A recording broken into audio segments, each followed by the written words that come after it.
Beauty, mambo vipi? Karibuni tena katika channel yangu, na leo nawaonyesha jinsi ya kupika ubuyu wa Zanzibar. Katika pita zangu leo nimekubana na ubuyu wa Zanzibar. Kwa hiyo nimeona ni bora niwaonyeshe jinsi unapopikwa. Mahitaji yake ni ubuyu kilo 2, rangi ya chakula, sukari kilo 2, ladha ya nanasi pamoja na pilipili manga. Kwenye ladha ya nanasi unaweza kuweka ladha yoyote ile utakayoipenda, iwe vanilla ama mango. Kwa hiyo kama utapenda kujua ubuyu wa Zanzibar unapikwaje, tafadhali twende jikoni. Uwe na ladha hiyo na rangi ya chakula, pilipili manga pamoja na ladha yako ya nanasi, ila kwa hapa leo inatumika ladha ya nanasi. Chemsha maji yako jikoni kwenye sufuria, kisha chukua sufuria nyingine na upime maji yako vikombe 2 na robo. Kisha chukua sukari yako kilo 2, utie katika sufuria ile yenye maji ya moto ambayo iko jikoni.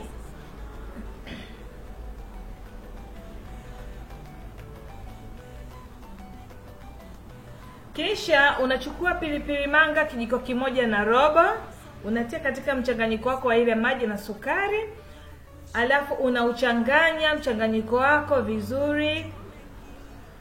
Unahakikisha sukari imeiva na kuyayuka yote. Kama hivyo mchanganyiko wetu umechanganyika vizuri na umechemka vizuri, unachukua rangi yako ya chakula.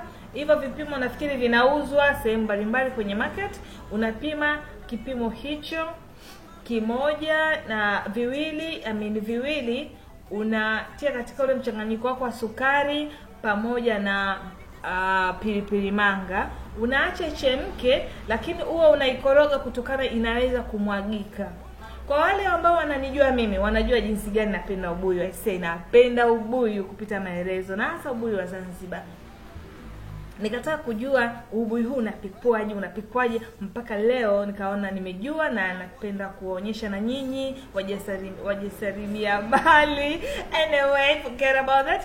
Tunachukua hiyo food color ambayo unapima vijiko 2, ndio unachanganya hapa. Hapo kwenye food color unaweza ukachanganya hiyo ni pineapple, ila wewe kama nilivyosema mwanzo unaweza kuweka pineapple ama vanilla ama yoyote unayoipenda, mango, yoyote utakayojua favorite. Kwa hiyo ndio mchanganyiko wetu.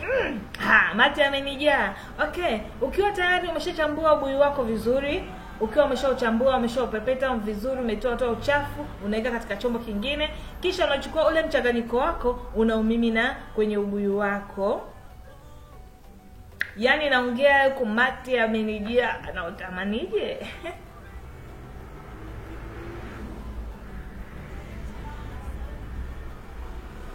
Baada hapo unachanganya vizuri mchanganyiko wako katika chombo kingine kisafi.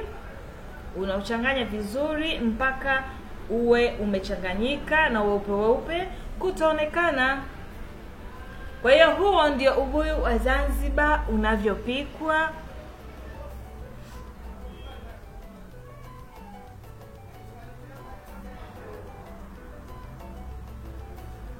Nafurahi mtakuwa mmeelewa, mtakuwa mmeona. Kwa wale narudia tena mimi siwezi kutamka hilo neno.